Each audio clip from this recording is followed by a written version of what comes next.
우리 성도 여러분들은 언제 처음으로 기도를 해보셨습니까?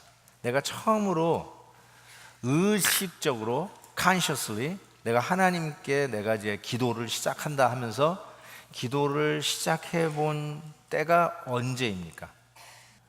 오늘 읽은 여러분 본문이 교회가 처음으로 기도한 내용을 기록하고 있습니다. 처음으로 교회가 기도하는 거예요. 그 전에 기도를 안 했냐고요? 했겠죠.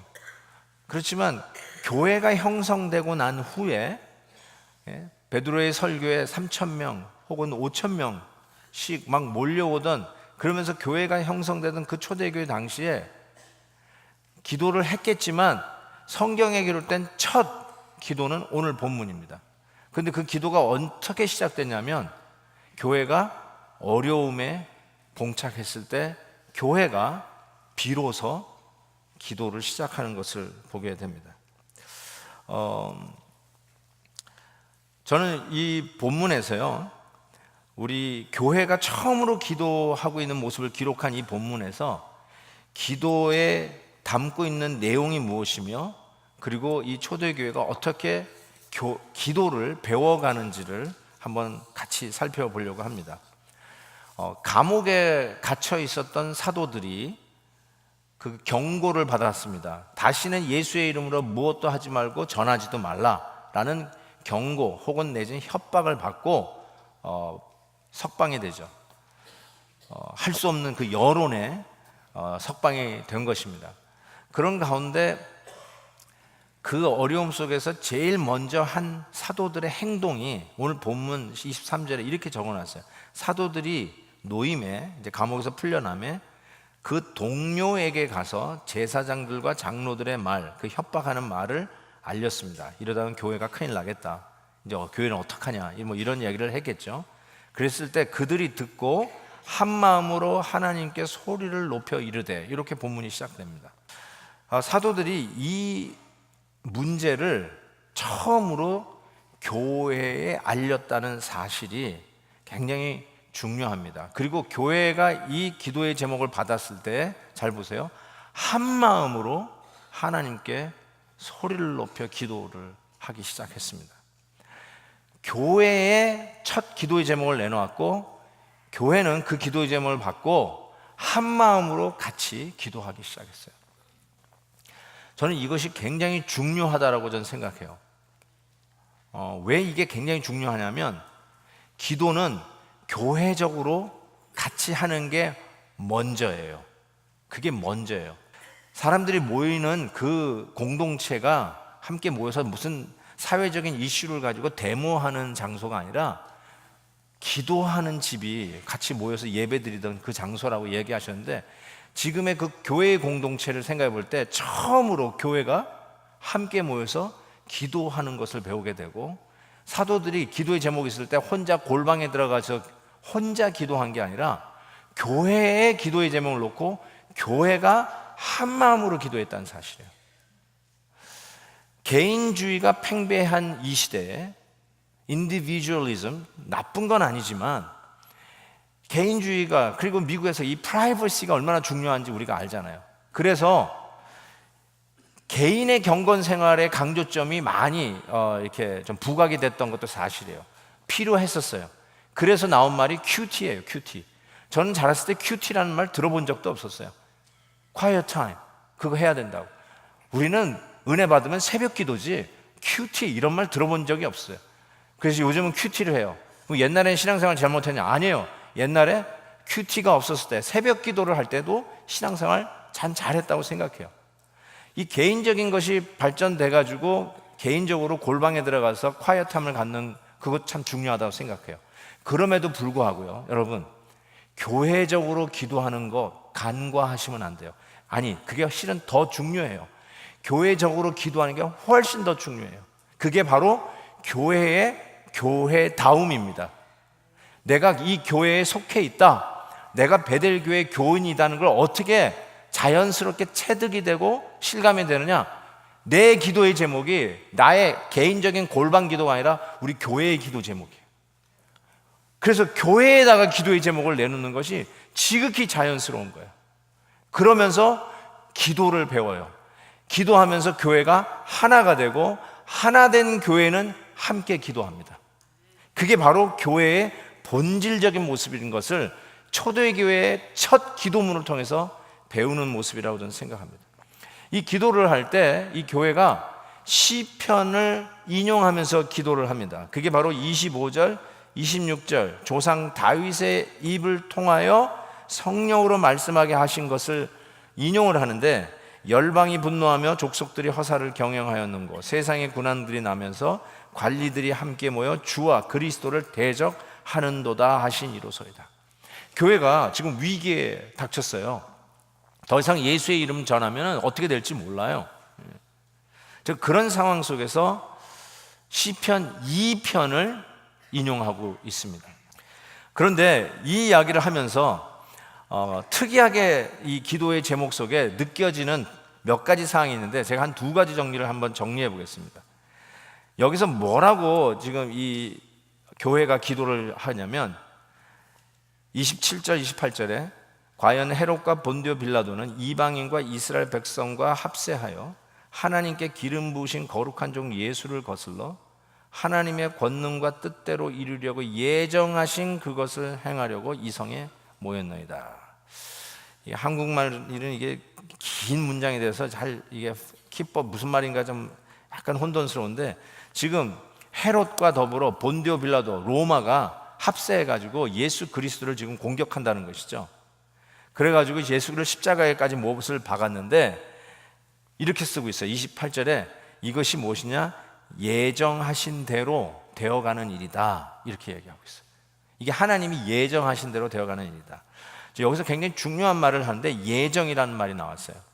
예정이라는 말은 어떤 신학자가 신학적인 용어로 만들어낸 단어가 아니에요. predestination, 이 단어는 성경에 나와 있는 단어 그대로예요. 근데 이 예정이라는 이야기를 말씀을 하면서 24절에 기도를 이렇게 시작했어요. 대주제 천지와 바다와 그 가운데 만물을 지으시오.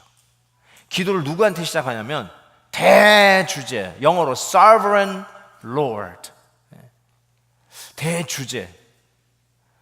대주제는 말이 최고 통치자는 뜻이에요. Sovereign Lord, 최고 통치자. 그러니까 지금 일어나는 일들, 심지어는 교회가 어렵고 핍박당하는 이 일도 하나님이 모르게 일어나는 일이 아니고 하나님이 처음부터 끝까지 알고 계시며 통치하고 계시는 일이라는 뜻이에요. 그런 의미에서 하나님이 예정하신 일이 진행되고 있어요. 아차 하는 순간 실수로 일어난 일이라 하나님의 계획과 하나님의 뜻 가운데 처음과 끝을 보고 계시는 우리 하나님의 컨트롤 안에 있는 일이라는 뜻이에요. 이게 우리에게 얼마나 위로를 되는지 몰라요. 여러분, 힘들고 어려운 일을 당하신 분 계시잖아요. 안 일어났으면 좋았을 법한 그 일이 지금 일어났잖아요. 야, 이게 웬 운명의 장난이냐, 왜 재수가 없어서 이런 일이 벌어지냐 하면서 랜덤하게 일어난 일 같지만, 교회가 기도할 때 이렇게 해요. 대주제 천지 우주 만물을 만드신 창조주 하나님이시여 하고 기도를 시작하는 것은 이 일이 하나님 모르게 살짝 일어나는 일이 아니라 하나님이 컨트롤하고 계시는, 하나님이 처음부터 끝까지 보고 계시는 일이라는 것. 그래서 하나님의 뜻 가운데 예정된 일이 하나님의 통치에 진행된 일이라고 고백하고 있어요. 이게 바로 기도를 듣고 계시는 기도의 대상이 누구인가를 가르쳐주는 말씀이에요. 그래서 우리가 잘 암송하는 로마서 8장 말씀이 의미 있게 와닿습니다. 우리가 알거니와 하나님을 사랑하는 자 곧 그의 뜻대로 부르심을 입은 자들에게는 모든 것, 좋은 일뿐만 아니라 정말 왜 일인지 당연히 모르는 그 어려운 일 가운데서도 합력하여 선을 이루니라. 이게 감사한 거죠. 이게 바로 고난을 바라다보는 성도의 시각의 변화죠. 하나님이 컨트롤하고 계신다. 근데 이 일이 나에게 허락되어졌다. 하나님, 이 일도 하나님의 컨트롤 속에 있는데 합력하여 선을 이룰 것을 믿습니다. 이 고백 속에 누가 우리를 그리스도의 사랑에서 끊으리요? 환난이나 공고나 박해나 기근이나 적신이나 위험이나 칼이라. 그러나 이 모든 일에 우리를 사랑하시는 이로 말미암아 우리가 넉넉히 이기느니라. 아멘입니다. 아멘. 여러분, 우리가 어려움이 없잖아요. 편안한 삶을 이렇게 살면 그것도 하나님의 은혜잖아요. 그런데 그때는 대주제 하면서 기도가 안 나가요. 오, servant Lord 이렇게 기도가 안 나가요. 동네 수호신 정도뿐이 안 돼요. 편안할 때는 그냥 내 연필이나 대신 깎아줄 정도의 그 정도뿐이 안 돼요. 근데 어려움이 당하면 내가 믿는 하나님이 뒷동산 수호신이 아니에요. 대주제 하나님이세요. 이게 짜릿짜릿하게 느껴지게 다가와요. 그리고 그렇게 기도에 응답하시는 역사를 체험하게 됩니다. 또 한 가지 특이사항이 있어요. 첫 번째 특이사항을 통해서는 우리의 기도의 대상이 누구인지를 가르쳐 주시는데, 또 하나의 특이사항은 여러분, 교회가 지금 위험을 당했잖아요. 또 예수님의 이름으로 말씀을 전하면 교회를 셧다운 할 수도 있잖아요. 전 그런 위험천만한 순간이야. 셧다운 정도가 아니라 이번에는 그냥 감옥에 가두는 정도가 아니라 사도들을 죽일 수도 있는 그런 위험한 순간이잖아요. 여러분 같으면 어떻게 기도할까요? 하나님, 이런 위협을 하감하옵소서. 교회가 이렇게 기도했어요. Have mercy on us. 긍휼히 여겨주옵소서. 하나님, 이 위협을 없애주옵소서.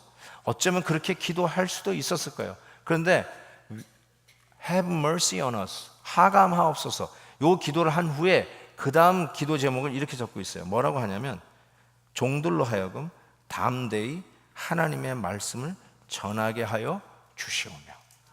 와, 이게 깜짝 놀랐어요. 쉽게 얘기해서 김한효 목사 감옥에 간다 할지라도 말씀을 제대로 담대히 전하고 가게 해 주옵소서. 이렇게 기도했다는 거예요, 교회가. 여러분, 이게 감이 와요? 목사님, 치사하게 굴지 말고 하고 감옥 가요. 이랬다는 말이에요, 쉽게 얘기해서. 근데 덜벌 떨지 말고 담대히 가세요. 말씀 담대히 전하고 가세요. 그렇게 교회가 기도를 했다는 거예요. 이게 참 특이한 상황이에요. 교회의 교회됨은 어떤 위협과 어떤 핍박과 어떤 불이익이 교회가 겪는다 할지라도 하나님의 말씀을 담대히 전해야 돼요. 하나님의 말씀 증거에 교회의 교회됨이 있어요. 교회는요, 소셜 클럽이 아닙니다. 동창들끼리 모여서 만든 어떤 인간 집단이 아니에요. 어떤 common interest를 가지고 그래 우리끼리 모이자 해가지고 모인 인간들의 군상이 교회가 아니에요. 교회는 성육신 하나님, 고난, 십자가, 죽음, 부활, 승천, 그리고 오순절 성령 강림으로 드디어 마지막 때에 이 하나님의 소원으로 탄생된 게 교회예요. 하나님의 거룩한 공동체 교회예요. 그 교회의 교회됨이 어디서부터 나타나는가 봤더니, 교회가 악한 세력의 공격을 받을 때 하나로 기도하는 모습에서 교회의 교회됨이 드디어 드러나고, 그 위협 속에서도 불구하고 담대히 하나님의 말씀을 증거하게 하옵소서. 아, 하나님의 말씀을 선포하는 것이 하나님의 교회이구나라는 것을 깨닫게 됩니다. 그리고 나서 어떤 기도를 더 하냐면, 하나님의 기적적인 간섭, 기적을 위해서 기도해요. 그래서 그 기적이 sign and wonders, 표적과 이사로서의 이 기적이 교회 안에 있기를 이 교회가 기도합니다. 이 기도에 하나님이 응답하시는데, 응답을 이렇게 하셨어요. 31절에 보니까 빌기를 다음에 기도했더니 모인 것이 진동하더니 무리가 다 성령이 충만하여 담대히 하나님의 말씀을 전하더라. 기도 응답이 어떻게 왔느냐? 성령의 충만함으로 왔어요. 너희 아비들도 자식에게 좋은 것을 줄 줄 알거든 하물며 하늘에 계신 아버지께서 너희들이 구할 때 성령을 주시지 않겠느냐.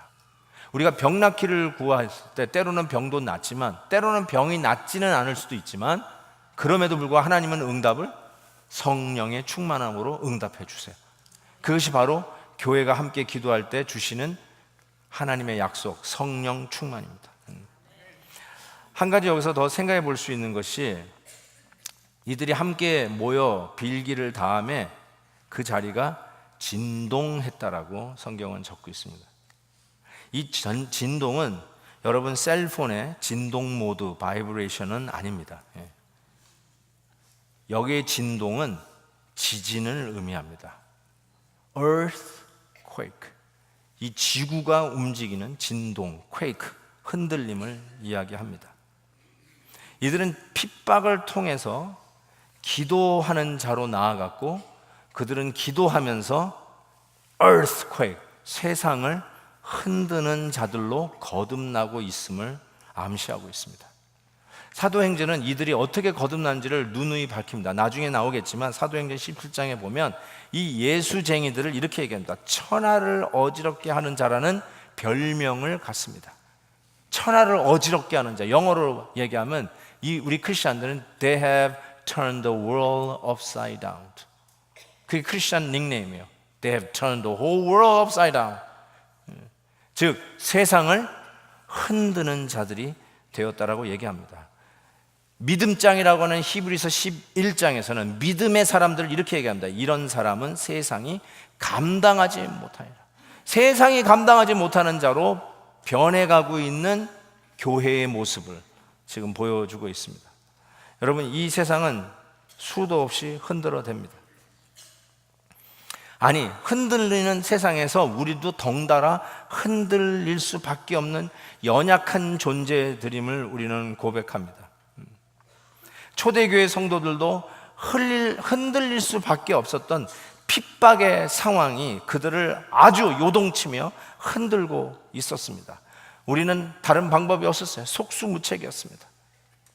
그런데 그들이 한 마음으로 교회가 기도할 때에, 내가 교회니까 온 교회가, 내가 속해 있는 이 교회가 한 마음으로 기도할 때에 그 교회가 세상을 흔드는, 진동시키는 하나님의 군대들로 거듭나는 모습을 보게 됩니다. 어떻게 우리는 흔들릴 수밖에 없는 연약함에서 세상을 흔드는 소위 movers and shakers, 영어로 영향력 있는 사람을 movers and shakers라고 그러잖아요. 어떻게 이 세상을 흔드는 사람이 될 수 있을까요? 이 진동이 이때만 있었던 게 아니에요. 이전에 한 번 더 있었습니다. 마태복음 27장에 보면 이에 성소 휘장이 위로부터 아래까지 찢어져 둘이 되고 땅이 진동하며 바위가 터졌다고 기록하고 있습니다. 예수님의 십자가 사건 때 진동했어요. 그때 흔들렸어요. 여러분, 예수님의 십자가 사건은 실은 이런 거였어요. 여러분이 세상이 흔들면 흔들릴 수밖에 없는 연약함, 정이 많아서 인간관계로 툭 치면 흔들릴 수밖에 없는 여러분의 그 허점들, 재물의 욕심이 많아서 돈 가지고 한번 툭 건드리면 흔들릴 수밖에 없는 여러분의 그 욕심 많은 그 돈의 욕심, 이런 연약함을, 이 흔들릴 수밖에 없는 연약함을 우리 주님께서 대신 걸머지신 게 십자가예요.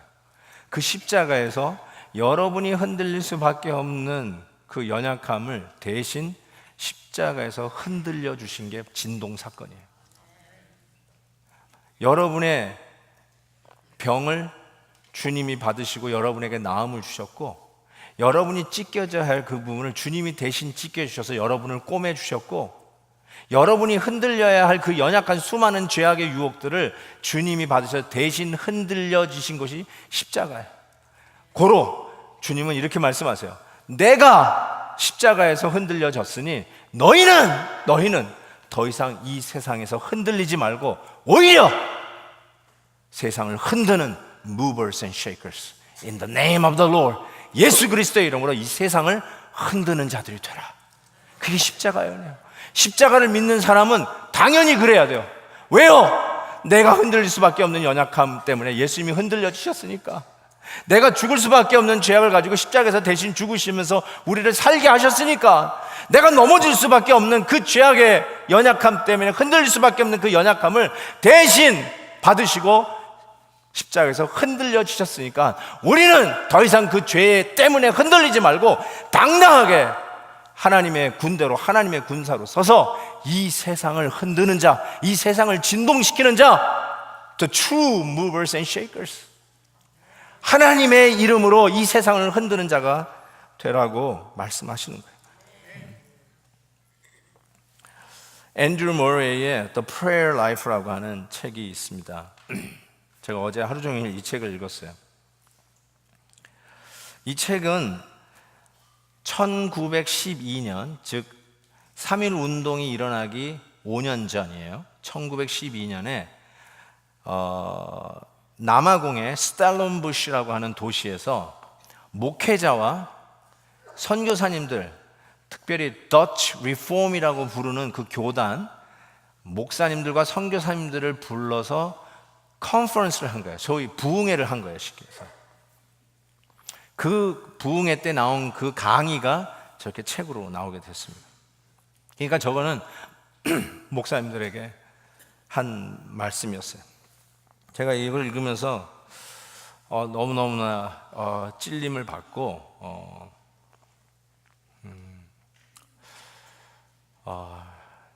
제 사무실에서 앉아가지고 읽다가 도저히 못 견디겠더라고요. 제가 오늘 기도에 대해서 설교를 해야 되는데 기도를 안 하고 이 기도에 대한 설교를 준비한다는 게 이게 막 양심의 가책까지 느껴져가지고 그냥 책상 앞에 주저앉아가지고 그때서부터 지금까지 오늘 주일 나올 때까지 기도만 하다 왔어요. 저게 어떻게 저에게 이렇게 도전이 되냐면 시작을 이렇게 시작하시더라고요. 우리가 이 교회에서 자기의 죄를 이렇게 고백하는 게 중요하잖아요. It is necessary to confess your sins to one another. 우리가 죄를 서로에게 고백하는 게 중요한데 우리가 죄를 고백을 이렇게 하잖아요. 제가 참 부족한 사람입니다. 저는 죄인입니다. 이렇게 얘기하는데 그건 고백이 아니에요. That's not a confession. confession 이런 거예요. 나는 어제 아내를 때린 못된 남편입니다. 이게 고백이에요. 나는 어제 어떤 여인을 보고 음란한 마음을 품었습니다. 이게 고백이에요. That's a confession. 나는 부족한 사람입니다. 난 죄인입니다. 이건 고백이 아니에요. 인디비주얼하게 그 고백을 해야 되는데 여기서 뭘 얘기하냐면 목사들이 고백 안 하는 죄가 있다는 거예요. 그게 무슨 죄냐면 sin of prayerlessness. 기도하지 않는 죄를 목사들이 고백을 안 한대요. 제가 이 말씀에 그냥 확 찔렸어요. 진짜 그렇구나. 그러면서 기도하지 않는 죄가 얼마나 심각한 죄인지 한 4가지로 설명을 하는데 제가 다 설명할 수는 없고요. 여러분, 강도짓 하는 거 심각한 죄예요. 목사가 7계명을 지은 거 심각한 죄예요. 근데 그거보다 더 심각한 죄가 뭐냐면 기도하지 않는 죄래요. 그러면서 왜 이게 심각한지 첫 번째 얘기하는데 하나님 앞에 부끄럽지 않냐는 거예요. 그게 첫 번째예요. 정말 하나님 앞에 부끄러운 죄다. 두 번째로 왜 이 죄가 심각하냐면 영적 spiritual life, 영적 삶에 아주 그냥 엉망으로 살게 하는 원인이기 때문에 아주 그냥 각박하고 뭐 충만한 것도 없고 그냥 재미 하나도 없고 억지로 그냥 겨우겨우 살아가는 거야. Deficiency of spiritual life. 이 원인이 뭐냐면 기도하지 않아서 그렇다. 그 다음에 세 번째로는 이렇게 얘기했는데 목사가 기도하지 않기 때문에 교회는 엄청난 손해를 보고 있대요. Incredible loss. 뭘 엄청나게 잃어버리고 있다는 거예요. 그러면서 이렇게 얘기해요. It is the business of pastor to train believers up to live lives of prayers. 목사의 일이 뭐냐면 성도들로 하여금 능력 있는 기도를 하도록 가르치는 게 목사의 일인데 목사가 기도하지 않고 어떻게 성도들에게 기도를 가르치고 하나님과 대화하는 이 신비한 기도의 비밀을 어떻게 가르쳐 주겠냐고 하는데, 제가 그런 목사였어요. 너무너무나 최선했어요. 그리고 이런 얘기 하더라고요. 목사는 자기 그 이상으로 절대로 회중을 이끌어 갈 수 없대요. 저는 우리 베들교회가 저 이상이거든요. 저는 그건 no question이에요. 제가 할 수 있는 일이 아니에요. 그냥 그걸 항상 얘기하면서 하나님의 은혜입니다, 은혜입니다 라고 했는데, 제가 이 책을 읽으면서 내가 기도하지 않는 죄를 이렇게 변명을 됐구나 라는 생각을 했어요. 그리고 네 번째가 이거예요. It is impossible to preach the gospel to all people. 모든 사람에게 복음을 전하는 게 힘들다가 아니에요. impossible, 불가능하다. 기도하지 않으면, 이 목사들이 기도하지 않으면 복음 전하는 이 자체가 불가능하다. 한마디로 얼마나 나무라는지,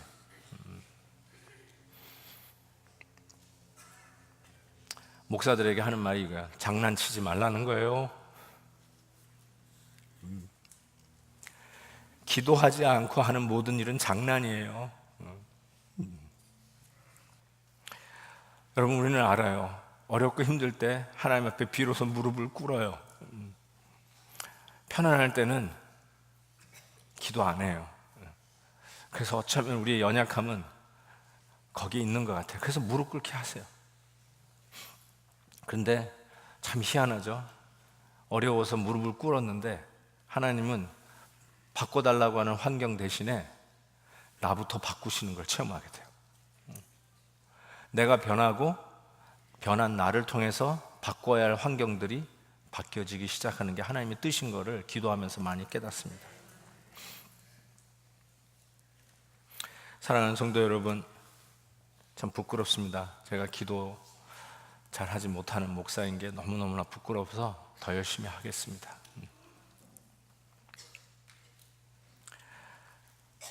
그런 의미에서 여러분에게도 같은 마음으로 도전하고 싶어요. 여러분은 둘 중에 하나입니다. 세상 풍파 따라 흔들리는 요동치는 자이든지, 아니면 그럼에도 불구하고 하나님 앞에 무릎 꿇고 나아가는 세상을 흔드는 자이든지. Which one are you?